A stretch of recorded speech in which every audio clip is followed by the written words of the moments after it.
Oh, I've got man flu. Oh no.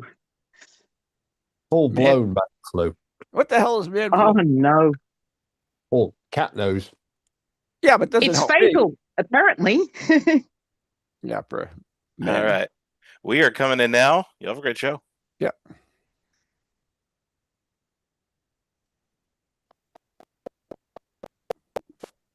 Dang it. 1 second. I love that. Reminds me of Ghost Box. I was waiting for all those ads that normally come on beforehand. You know, the ones you had on the last time I was on. Quiet, quiet. I'm quiet, sort of. Having to restart my sound. 1 second, Ron. Okay.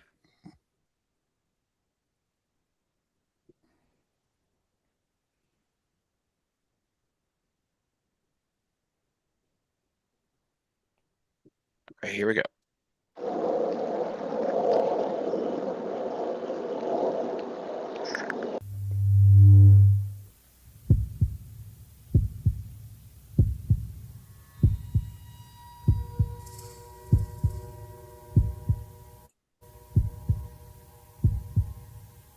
Come with us on a journey into the unknown, the unexplained, and the unbelievable. We will test your senses and challenge your beliefs. A world where science and religion clash. Or do they? You will meet real people and hear real stories, but you will not believe. You will witness strange sights and hear strange sounds, but you will not believe. This is the New England Ghost Project. Welcome to the nightmare.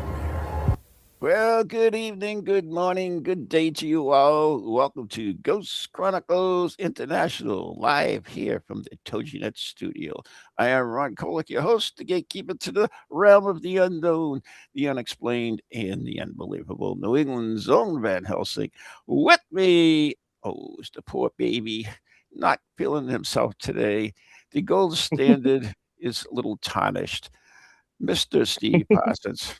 Yeah, not feeling himself and not sounding like himself either. Ah, your voice sounds better. It's nice and deep. I wish I might sound like that. I sound like I'll talk really deep. Maybe I should get man flu more often.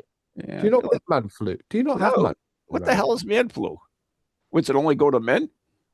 Well, yes, and it's considered to be a very dangerous condition here in the UK. Really? Yeah. They don't like men in the US, in the UK? Is that what it is? Oh, it only affects real men, hence the title man flu. Oh, I get it. Oh, Yeah. it's amazing. Whatever. Anyways, we have someone on the show today who we brought out of retirement. she is somebody Semi-retirement. she is someone who we had on the show years ago. It was a lot of fun. She is from down under, wherever the hell that is.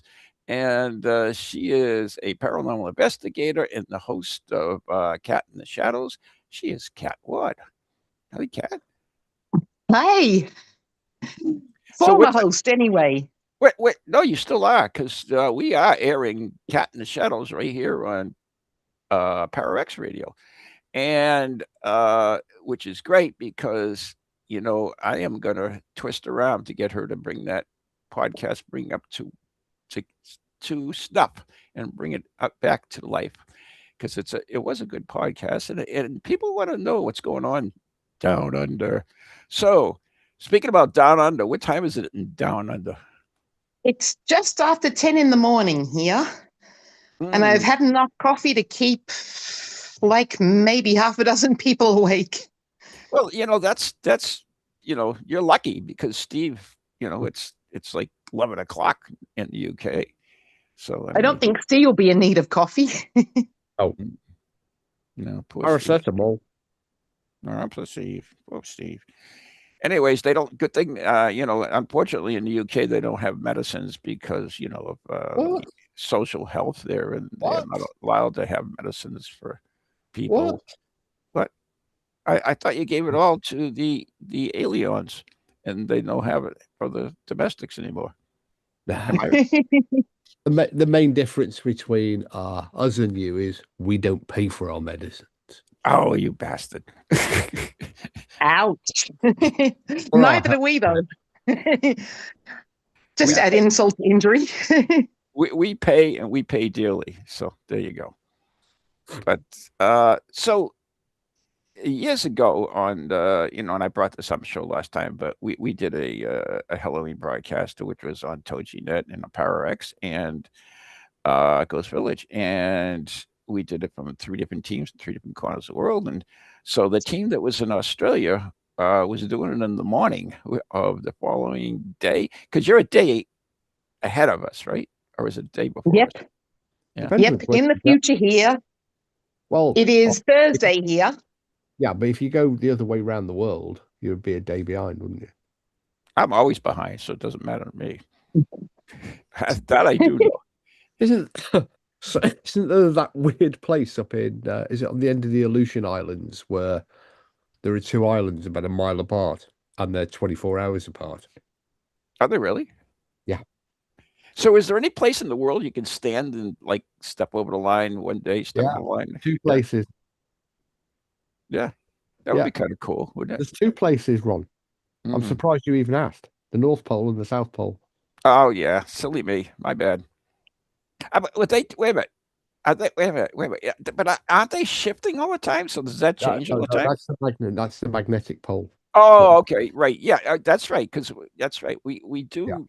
Yeah, because there is the magnetic pole and You the can there's lots of videos of guys doing it at the North Pole because Yeah. obviously they go up there and they walk around the time zones in about 5 paces. Wow, 24 hours in 5 paces. that's pretty cool, actually. Anyway, I'm not keen on going to any of those. Don't like the cold very much. no. Well, if you kept your clothes on, maybe you wouldn't have that problem. But Oh, hardy ha. remembering an old show, if you haven't seen it, go check it out, and you'll know what the hell Yes, we're talking about. But so, Kat, that's good, actually. They will have forgotten by now. yeah, but we like to bring things up again, don't we, Steve?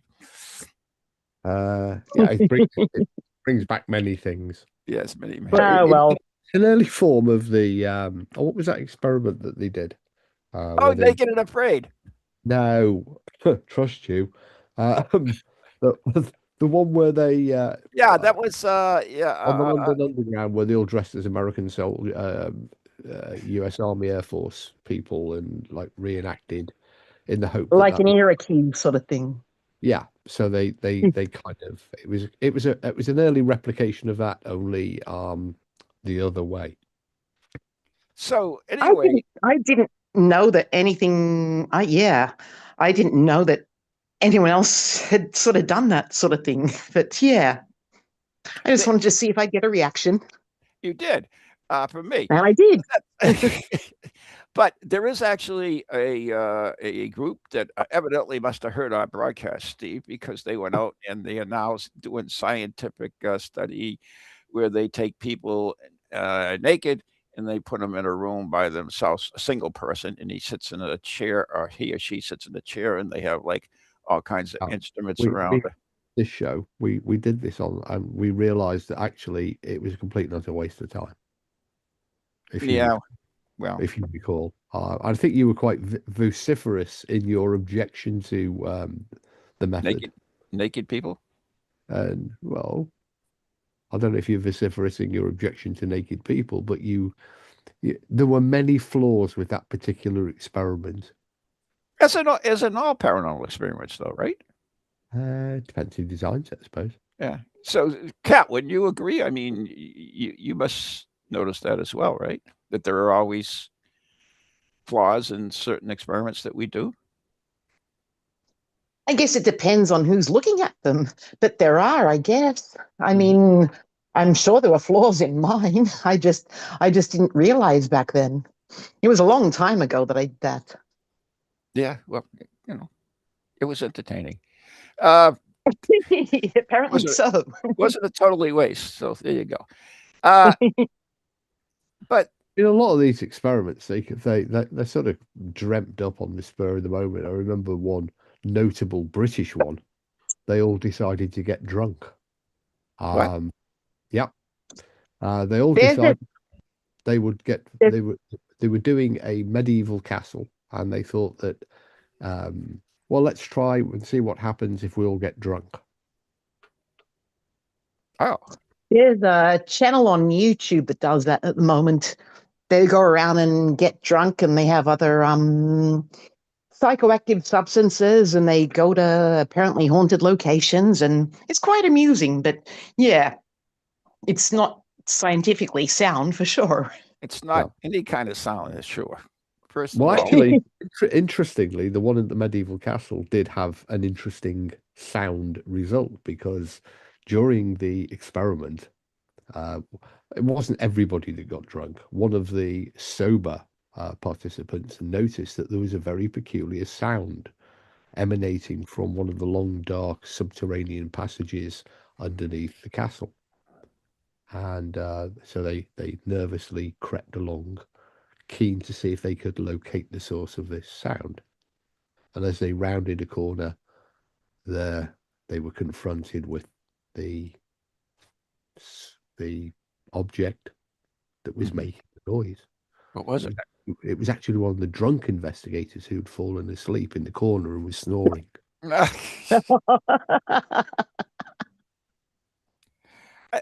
You know, why do we do that? Why do so many paranormal groups do that? They always got to push the limits. You know, I mean, even in certain TV shows, they buried Uh, people in coffins and stuff. I And was there when that happened. I know why do they push that? Ratings. That's it. Ratings, clicks, likes, that sort of thing. That was entirely it. Ratings.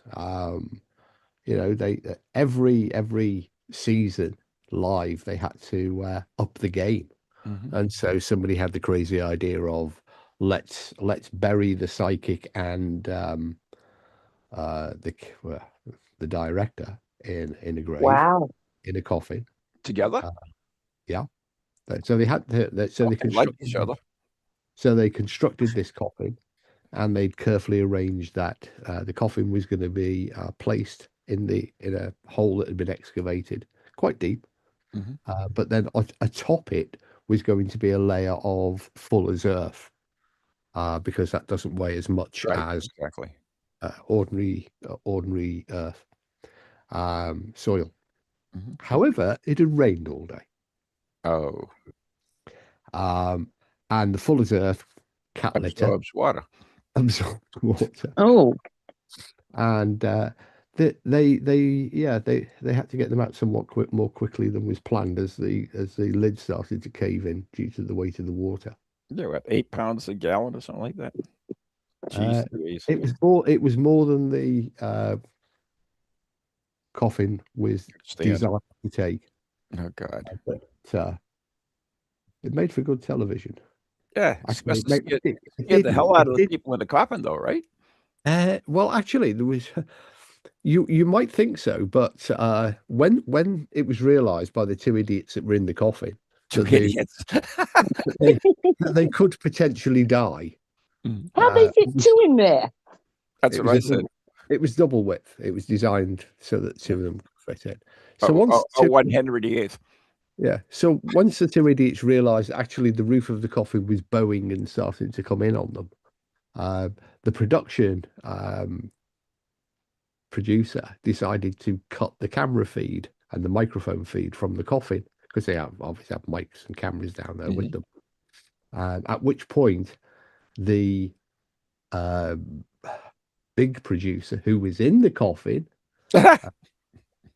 overrode them, and with the I think I can't remember the exact words, but it's if I'm going to die, I'm going to do it on live television. Oh, Anything for ratings. Yeah, but they didn't. bit dramatic. No, they were the excavator was on standby along with suitable rescue.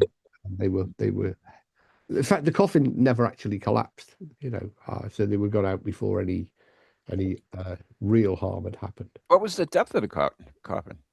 4 feet. Oh, okay, that's considerable. It's not 8 feet under, but it's close No, enough. it wasn't the full depth. I mean, it was a bloody big hole he dug right in front of South Sea Castle in Portsmouth. Oh wow. So it So wasn't Kat, a big hole either.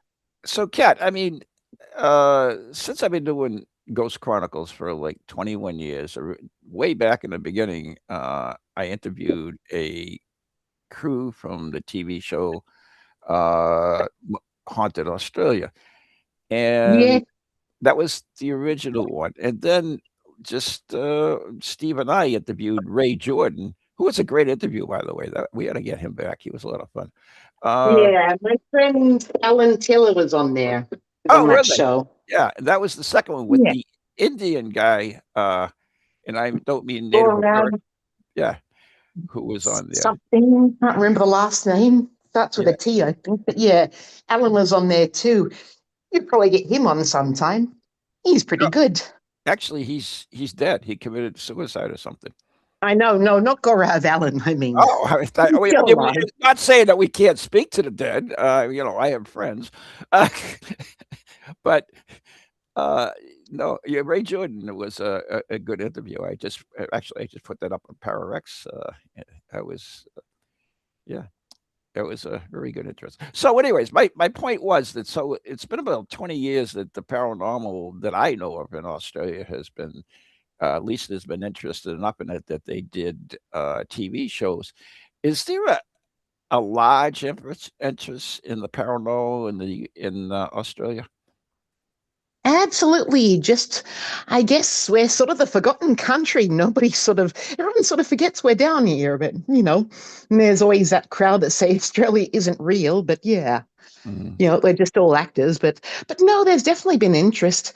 When the spiritualism movement first came about, which When? started, of course, in Hydesville, I think, New York. All right, so you're Um, talking about way back then. Okay, go ahead. Yeah, Mm. it was only a couple of years after that we sort of picked up on that, and yeah, it's been around for a while. It's just not as noticeable, I guess, because yeah, it's you just don't see as much from here. Mm. Well, actually, we do in the UK, but I think it's maybe because we've got closer links to Australia than, U.S. yeah. I mean, we share a king. Yeah, you dumped your unwanteds on us. That's why. Not all of them. We also Where'd the sent rest some to go? America. No comment. Yeah, I mean, you weren't just transported to Australia. You could also get Australia. yeah, Australia. You would also get. We sent quite a lot to the American colonies too. Mm. Yeah, you Ah, did. You did. Mostly to New England, which Yeah. probably We explains. we get the better ones, the one that were all religious fanatics. They sent us those.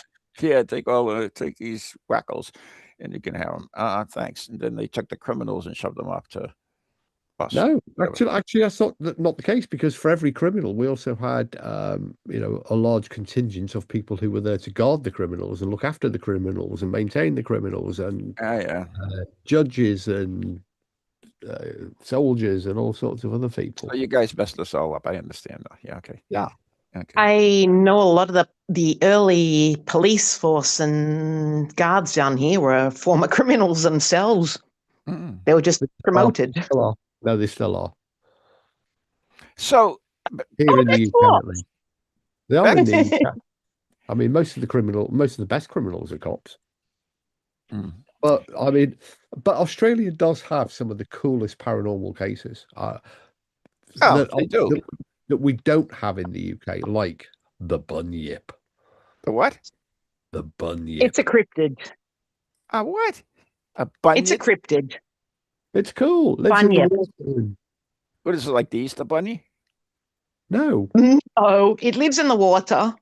Walk with it? Apparently, it goes back to Dreamtime, Aboriginal, Indigenous, I should say, folklore, myth, legend, that sort of thing. Bunyip, water-dwelling creature. sort of not quite a Bigfoot, but sort of, yeah. Same, just decrypted. Yeah, it's like Australia's Nessie Yes. with a spin. I noticed that, Kat, you said Aborigine, then you said Indigenous. Is that like a Yeah. PC thing going on down there? These days they prefer to be called First Nations, and I have friends that are Indigenous, so I don't want to upset them. It's Yeah, I was just yeah. curious. Yeah, I mean, it's I don't know why we pick stupid fights. I mean, as long as people treat you well, I don't give a crap what they call me, uh, quite frankly. So, yeah, but whatever, to each their own. Oh, these days, I Australia, mean, people are easily offended by pretty much anything, Yeah, so pretty yeah. much. Yep, same as that's in why that's why they tune into this show. yeah. Uh, I was looking, I mean, again, Australia, we go on to ghosts. I mean, it's got some fabulous haunted locations. I'd love to spend some time. Well, I would if they didn't have spiders, because everything in Australia Wait a minute. looks the I watched 72 things that could kill you in Australia, and that, yeah, they're all in Australia. Big The whole spiders, big yeah, spiders. yeah, snakes. Don't forget the snakes yeah, every Yeah. creature in Australia is only solely designed to kill you. to kill. Yeah. Well, possums aren't that deadly. They're pretty harmless. They Yeah, can they bite, must have been but brought they're in. not venomous. Koalas are bombed out the skull on cocaine most of the time. Wait a minute. Didn't your wait a minute? Didn't your prime minister disappear from the coast in the water? Yes. Cheviot Beach. Harold Holt, I think. He went for a swim and he never made it back. There's been all sorts of conspiracies about that he was picked up by a submarine, either Russian or Chinese, I can't remember, but he never came back. It's That And probably still there's a monument. There's a place down in Portsea, the quarantine station. didn't And the that beach happen to sort of Harold makes up Bishop part as of that well? land, and they have a monument there from the spot that he went swimming from, and he never came back. he's in the He was That belly of happened apparently a to some Harold, strong great white. swimmer too, but yeah. That happened to Harold Bishop though as well, didn't it? But he did come back. Unfortunately, uh, who's but Harold Bishop? fine. Neighbours. Yeah. Oh, haven't watched that since I was like 12. Anyway, back to ghosts. I don't know Yes. which part of Australia are you in? I'm in Victoria, so it's the southernmost state on the mainland. Oh, Tasmania is a little island state which is below us, but Oh, Victoria is that's the cool southernmost place. state on the mainland. named after Queen Victoria. But Of course. actually, a notable haunted location. You probably already know this one, Arradale, the asylum. In there. Been there. Yeah. So Yep. how was it? How was it? Very, very interesting. I Close. mean, Close on or close off. on this time. Okay. Curious. Arradale is massive. It's got, I think, 60 something outbuildings. So it's basically a self-contained sort of little city. They had a piggery, they had a post office, they had a fire station. They had a little factory where I think they made maybe, I don't know if they made number plates or something. I can't remember anymore, but it's 63 outbuildings and it's massive location. Wow. And I booked the place out for a night one time, took my then team there, plus a couple of friends, to make up the numbers because, of course, it cost. But yeah, very interesting. It's a strange place, Arradale, What? and it's the one time I've ever had. I'm not sure if I believe in things being attached or not, or coming back with people. It's something I'm unsure about. But all I can tell you is that for a couple of weeks after that, I was afraid of the dark. I'm not afraid of the dark at all. But I couldn't sleep without a candle burning in the room, and I had weird dreams for a couple of weeks, and then they just all went away. So, yeah, It's I'm sort of surprising unsure. how many asylums in Victoria. You've got There's there's Beechworth Beechworth. and Mayday Hills, Larendell, Bundora. Larundel, which was in Bundura.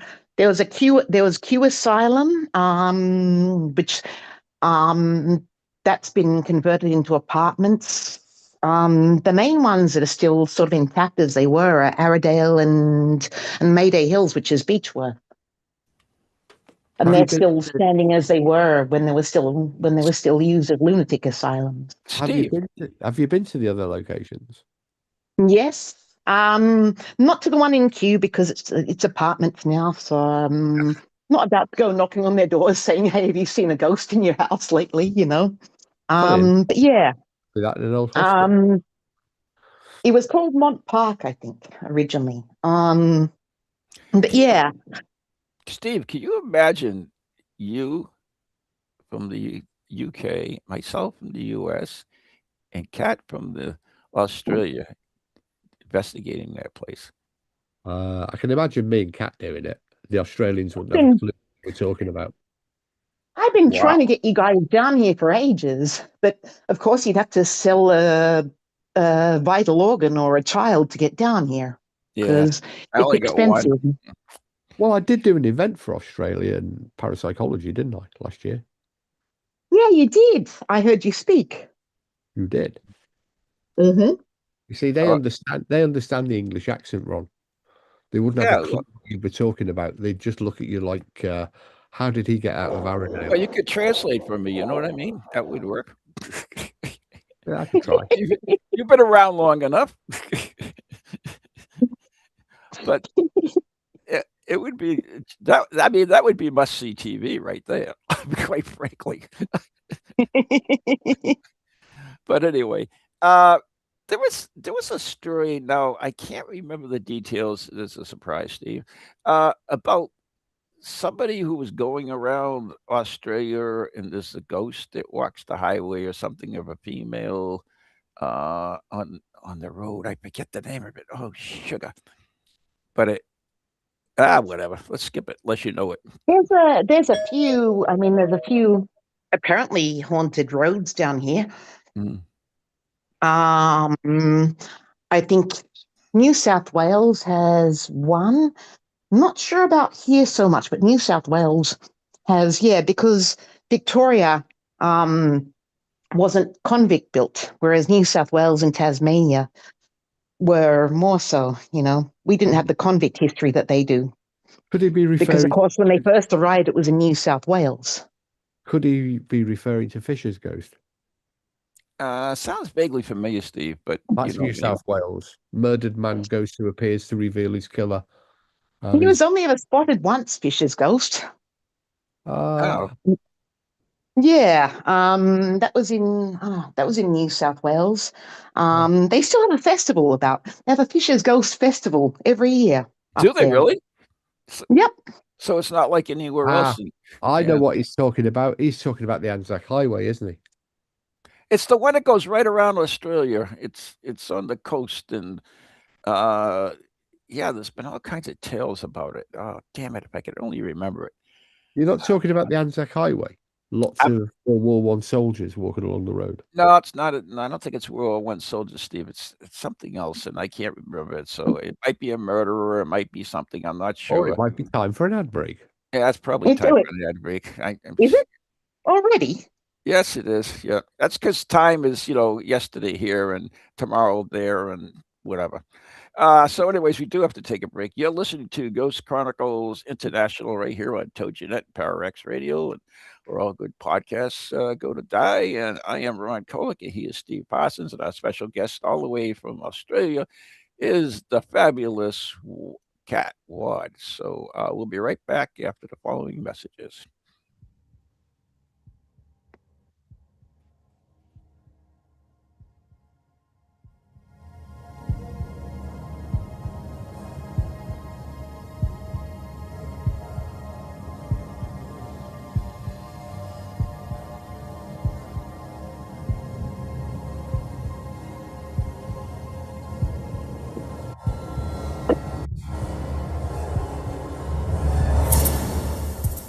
Do you have a paranormal event, book, or something else you want people to know about? Then why not advertise it on Ghost Chronicles Radio? With over 150,000 downloads a month, get your message out to an audience that's interested in the subject. We have a plan at a cost that fits your needs. For more information, contact Ron Kolick at anyghostproject@comcast.net or call 978-455-6678.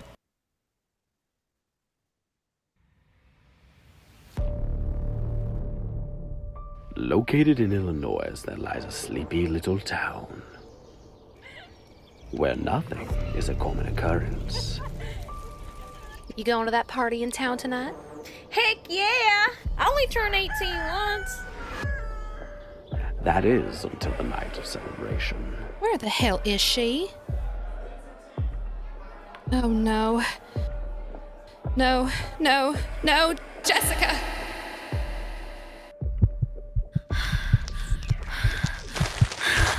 What's happening?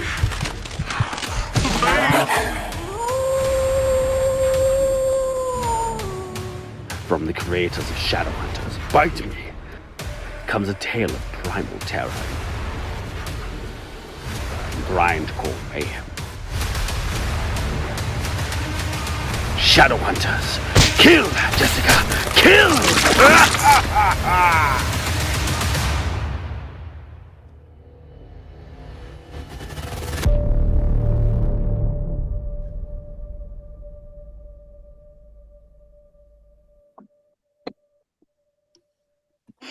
Are you reading me?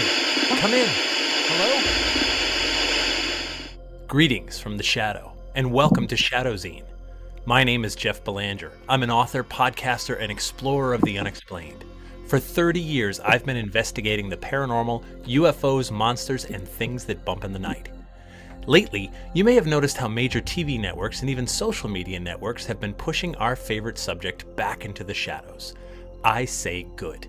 That's why I launched Shadowzine, a monthly underground publication that covers your favorite topics in depth by some of the leading writers and researchers out there. If you're looking for 30-second TikTok clips, go somewhere else. If you're ready for a deeper dive, put down your phone and pick up Shadowzine.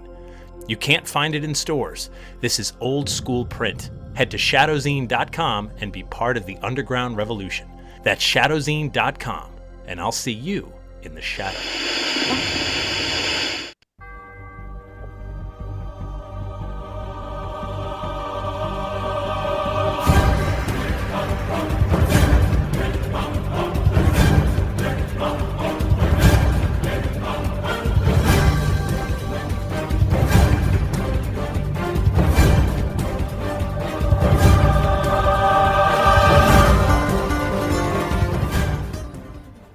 And welcome back to the second half of the first half of 2 hours of Ghost Chronicles Mayhem. Tonight we span the globe from tomorrow through today and into yesterday with our guest, Cat Ward in Australia. On Still here. Yeah, on in New England, and me stuck in the middle, like Piggy in the middle. Stuck in the middle with you. God. Good song. Good song. Still is real. Anyway. Yep. All right. So before the break, we were talking about something. And anyway, Haunted Roads, I think. Yeah, I know. I'm trying to look that up right now on my phone, but that's, you know. There was a road here that was built by soldiers, actually. The Great Ocean Road. Yeah, that's the one. When the soldiers came back from war and they needed something to, to do and because depression was a real thing for them, they had them build the Great Ocean Road, which is the longest yet. It's the only road that was built by soldiers here. It spans, it's in Victoria. It goes along the coast. Mm-hmm. But yeah, the main one I think is, I don't know if it's called Parkway Drive. I can't remember. There's been reports of it. I think it's in New South Wales. But yeah. Yeah, I wish I knew more about it, but since I can't work a smartphone, I'm not getting anywhere. Anyway, yeah, so that I'll have to find that out sometime. It's driving me nuts. But there's also a famous shipwreck off Australia's coast where things got pretty rowdy. Do you know that? Yes, Do you that would want be to? the Alkimos. That would be it. Yes. Do you want to Yes. tell us about that? It was originally called oh God, I can't remember what it was originally called. And of course, changing the name of ship was bad luck for seafarers. But I can't remember the name of it.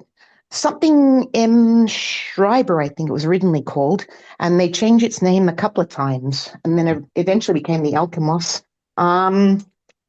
It's apparently been cursed by a lot of bad luck from the time it was being built to the time it ended up off Yanchep in Western Australia. The main story about that is they call him Henry. He's been seen by a few people. He wears they call it a nor'wester, oil South, coat, South. sou'wester. Yeah, yeah.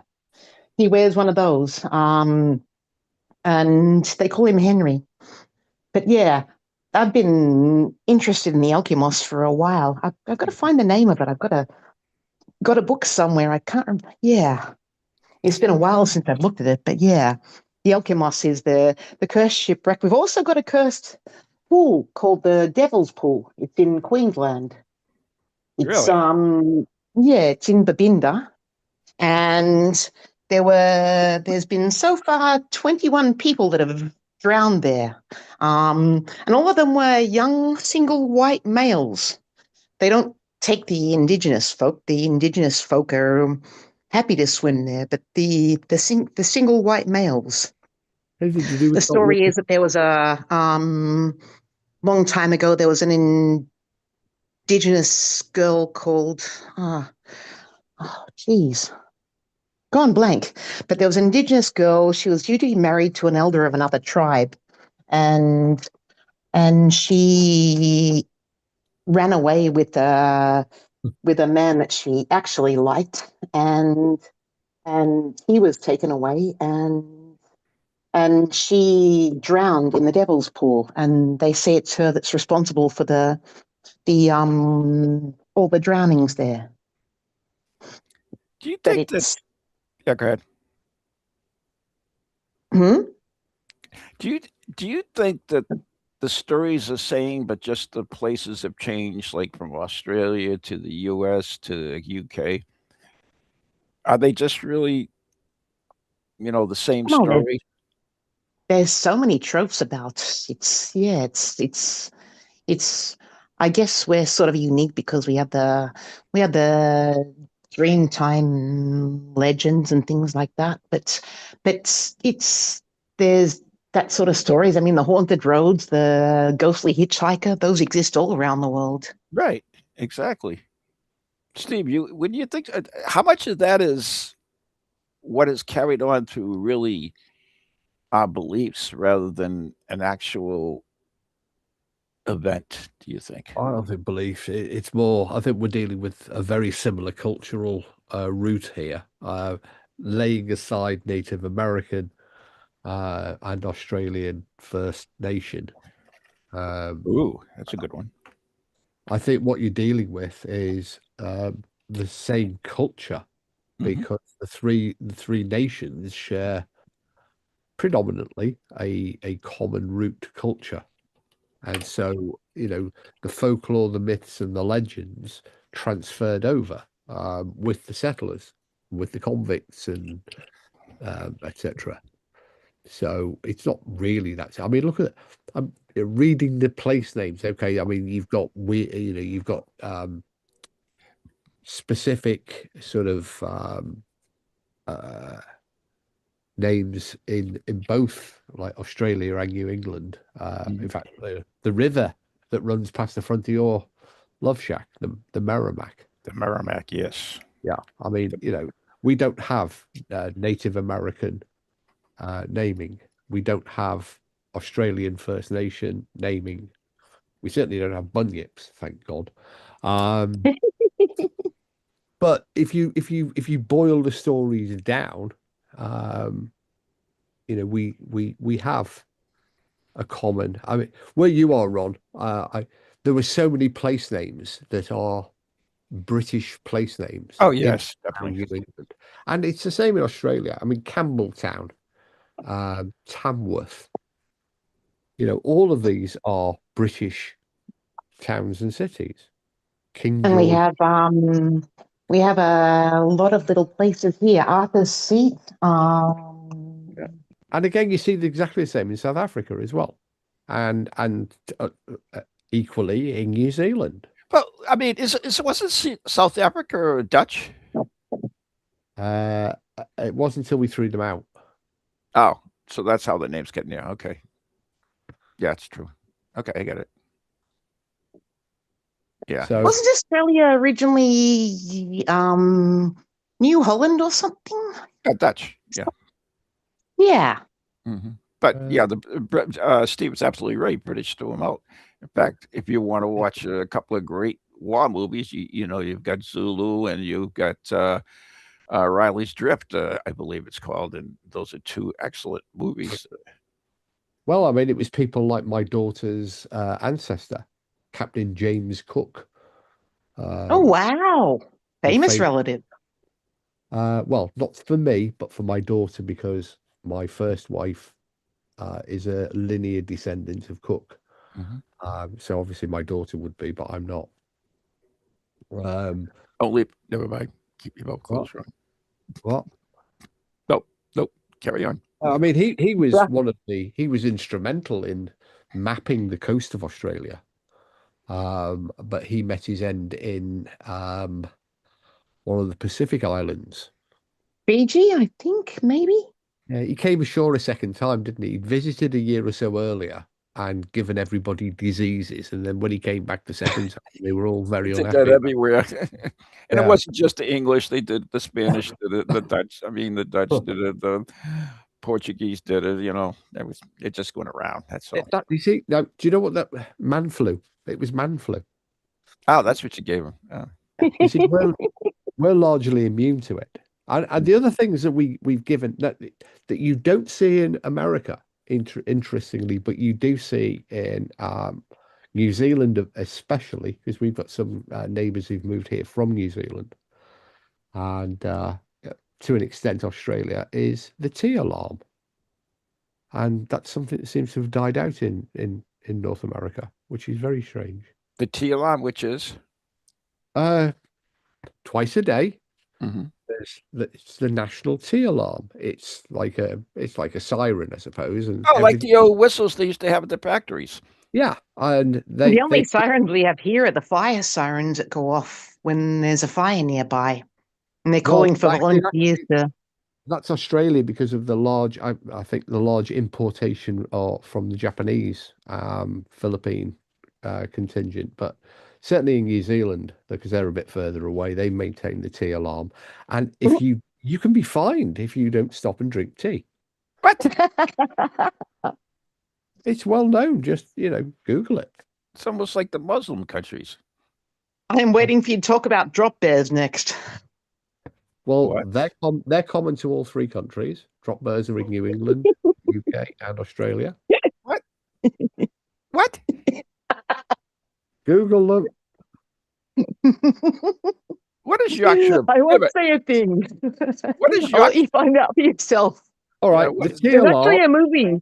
There's a horror movie called Drop Bear coming out shortly, apparently. Yeah. You can actually watch that. And yeah. Well, the tea alarm in England is a popular government mandate. A nationwide alarm sounds daily, forcing citizens to drink tea or face fines. There you go. Brands like Heathrow Airport, the UK government's official account, all echo the tea alarm. So I'm surprised. See, this is what a lot of Americans who come over here as tourists don't really understand, and then suddenly they get themselves fined when the alarm sounds. And it sounds like a fairy tale to me. Well, come over and find out for yourself. I'll pumpkin wagon it. So there you go. I'm not going to say a word. Anyway, moving right along. So I don't know. I want this question answered before we get off the air, and that is in Australia. It is summer there now, right? Mm-hmm. So Yep. you have Christmas in summer. Yep. Oh, That's one of the Yep. stupid things in Australia. I mean, first of all the critters there will kill you, and then you have Father Christmas on midsummer. That's like that's mhm. mad. Yep. In his board shorts. I was going to say Yeah. he must And have do you know roasted what? that red suit. You know what? They send picture Christmas cards with snow on. They do. Yeah, funny. Well, It's that's weird. I guess we still cling to traditions from the mother country in a way.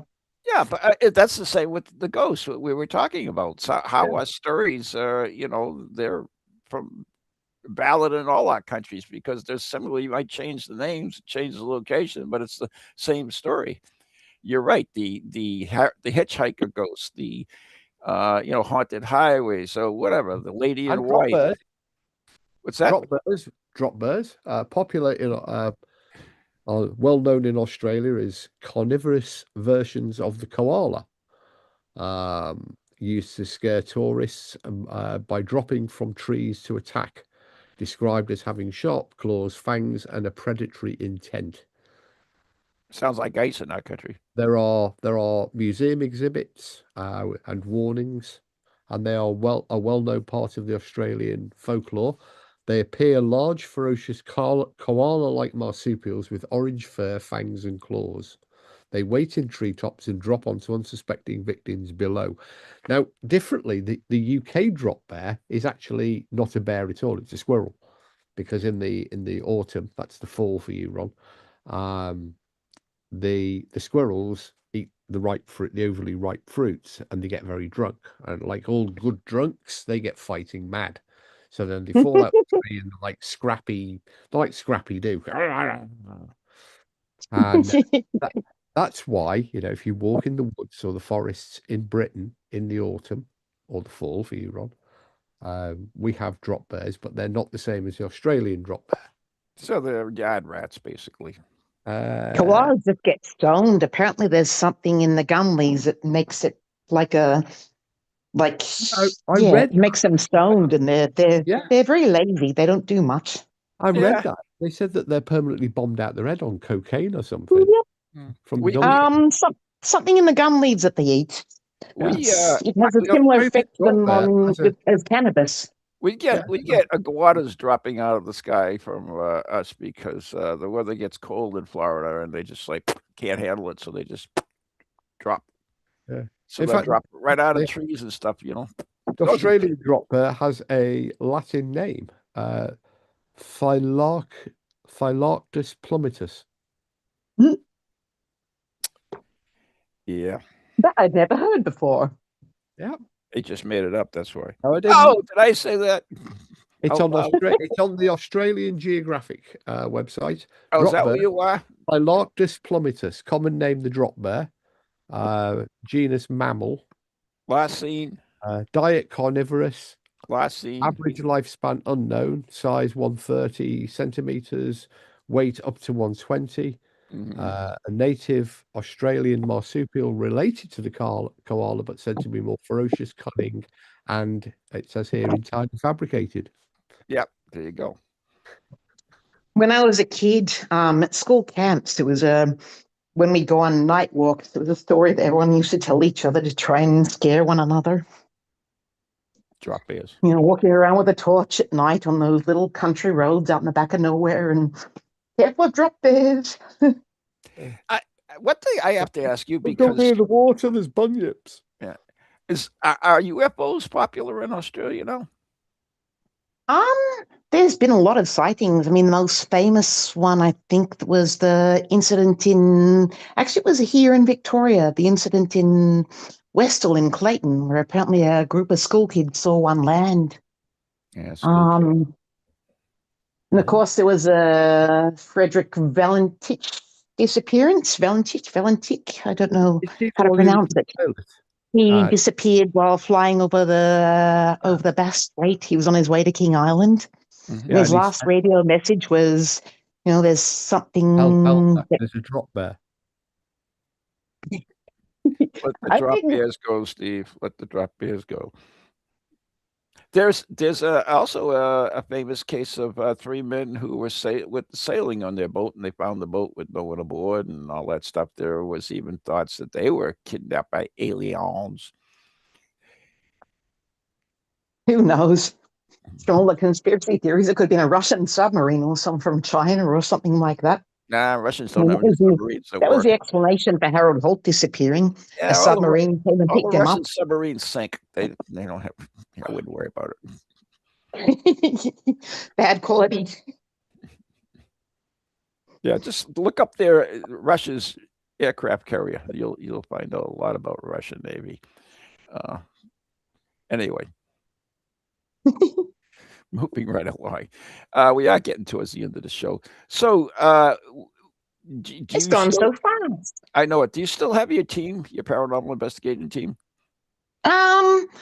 Not so much now. Going to start them again, but I want, now that I've been, for years I was sort of not doing it properly, and now having been trained under your co-host, yeah. Oh, that's what I was afraid of.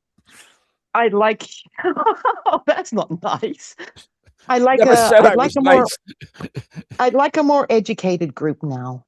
Just something that would, So you're going to import them? Is that what you're telling? Well, I mean, the English have got a lot more of an academic side than we do here. We only have one. Put on English YouTube. We only have one institution here, the AIPR, which Steve did a talk for like last year or something. And there's not really that much of a lot of them down here are just running around with their K2s and the cat balls and things like that. And I don't want that. I'd like to get going again. It's been a couple of years since I felt capable of doing things, really. Yeah, I think you should. I think you should because you were trained under the best. So I don't deny that you would have an excellent group. Of course, I hope. You won't get many likes on YouTube, of course, or Facebook, but you will have a good educated group. That never really mattered to me. I've never really been about that. I like to. I mean, on the Facebook page that I have for all the former iterations of my team, it's just I just like to share where we've been and what we've seen, and what we've experienced, and it's been more about that for me. I don't really worry about likes or attention or anything like that. Hence the name Cat in the Shadows. I'd rather just be here, just doing your thing. I don't mind lack of attention. You were talking before about Russian submarines. Yes, reminded me of a movie that I remember watching, and it's always stuck with me. It's called On the Beach by oh yeah, that's right. Yeah. Neville Shute. And obviously the world ends. There's been a huge nuclear war, and only Australia and New Zealand. So they set off in that direction, and they pick up a radio transmission, don't they? And they eventually trace it to a little shack on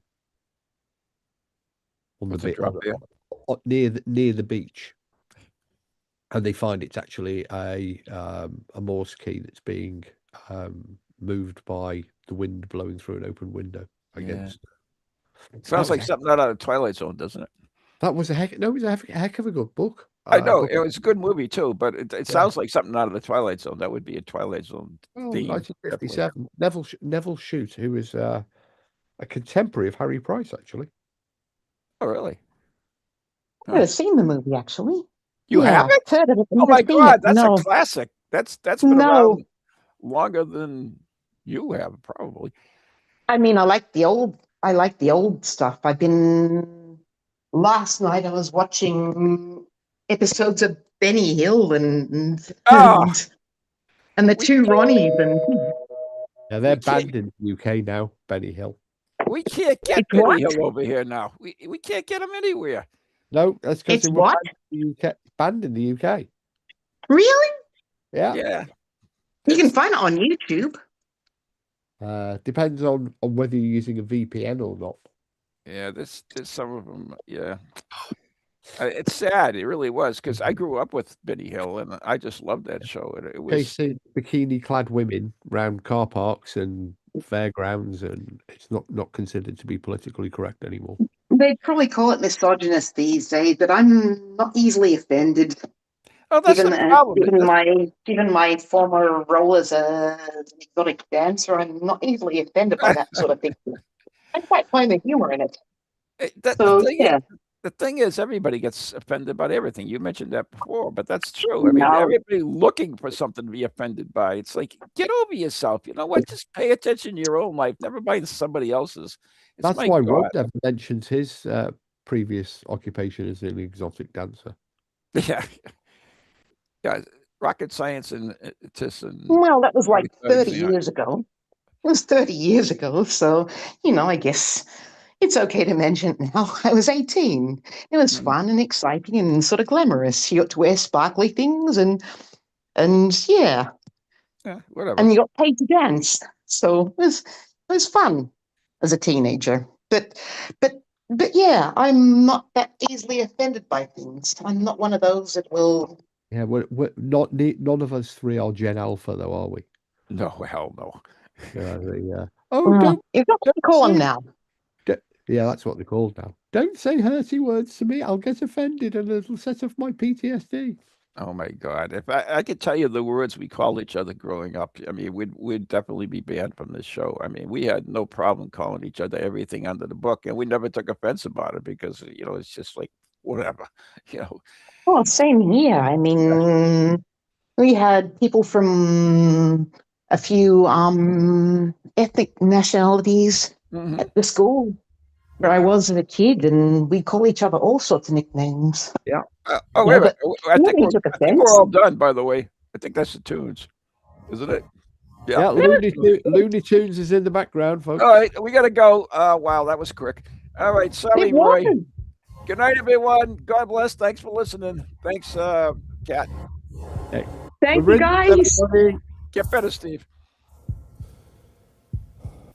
From goalies to ghosties, long-leggedy beasties, and things that go bump in the night.